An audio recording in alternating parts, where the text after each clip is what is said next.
Salut tout le monde, nous revoilà pour une nouvelle vidéo Pôle emploi. Aujourd'hui, nous allons de nouveau créer notre espace perso et faire notre demande d'inscription. Si vous le souhaitez, Pôle emploi vous propose une vidéo explicative concernant votre demande d'inscription. Première question, connaître votre situation. Si vous êtes concerné par l'une de ces situations, vous ne pourrez pas faire votre demande d'inscription. Sinon, répondez aux questions et passez à la suite. Première étape, on complète les données perso. Madame, monsieur, prénom et nom d'usage si vous êtes marié par exemple. Date et lieu de naissance, puis adresse postale. En ce qui concerne le numéro de sécurité sociale, vous le trouverez sur votre carte vitale. Si vous ne l'avez pas, aucun souci, cliquez sur la case « Je n'ai pas de carte vitale » et donnez la raison. Pour les contacts, il vous est possible de mettre votre numéro de téléphone ainsi que votre adresse mail. Mais si vous n'avez pas d'adresse mail, Pôle emploi vous propose d'en créer une. Enfin, cochez la case « J'accepte » concernant vos échanges avec Pôle emploi et passez à la suite. Une erreur détectée ? Il s'agit sûrement de votre adresse postale. Il vous suffit de cliquer sur les propositions faites par Pôle emploi et de passer à la suite. Vos codes d'accès. Créez votre identifiant et votre mot de passe en suivant les consignes de Pôle emploi, puis complétez la question secrète qui vous servira si vous perdez ou oubliez vos données. Passons à la fin de la première étape avec le motif d'inscription.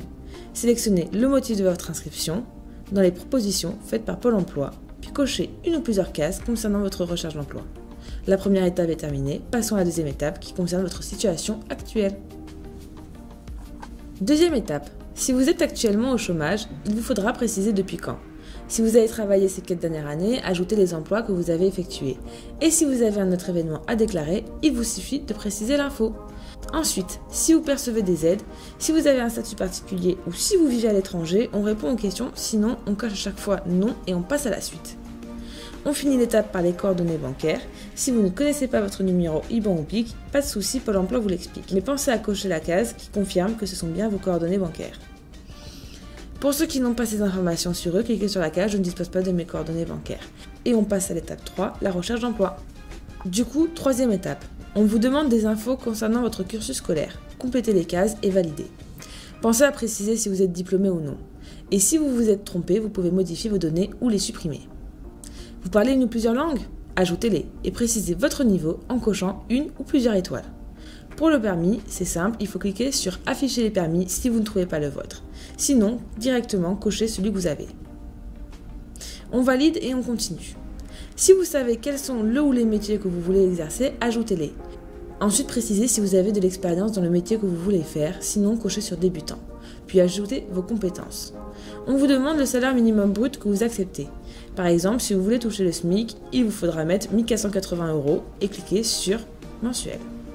Cochez les cases en dessous puis précisez le trajet quotidien que vous acceptez de faire, que ce soit en kilomètres ou alors en minutes, et informez-les sur votre moyen de transport. Enfin, il ne vous reste plus qu'à cocher une ou plusieurs cases concernant la zone géographique qui vous intéresse et préciser si vous souhaitez travailler à l'étranger. Une fois terminé, on passe à la suite. On informe Pôle emploi sur les démarches effectuées pour notre recherche d'emploi. CV, lettre de motivation, entretien, etc. Une fois toutes les informations transmises, on passe à l'étape 4 pour terminer sa demande d'inscription. Quatrième étape, la validation. On vérifie bien une dernière fois toutes ces données. Modifier celles qu'il faut modifier, supprimer celles qu'il faut supprimer. Tout est OK ? Super, on passe à la demande de rendez-vous. Pôle emploi vous propose différentes dates. Si l'une des dates vous convient, on coche et on valide. Enfin, regardez bien le lieu de votre rendez-vous pour ne pas vous tromper de structure. Si aucune date ne vous convient, cochez la case « Je ne suis pas disponible » et lisez bien l'encadré qui s'affiche. Terminez en cliquant sur « Finir plus tard », puis sur « Quitter et reprendre plus tard ». Voilà, votre profil Pôle emploi est créé. Il ne vous reste plus qu'à avoir votre premier rendez-vous et vous serez enfin inscrit à Pôle emploi. Cette vidéo touche à sa fin. Pour plus d'infos, n'hésitez pas à venir faire votre inscription à la mission locale des jeunes Toulonnais dans notre atelier multimédia où des animatrices seront là pour vous aider. Bye bye!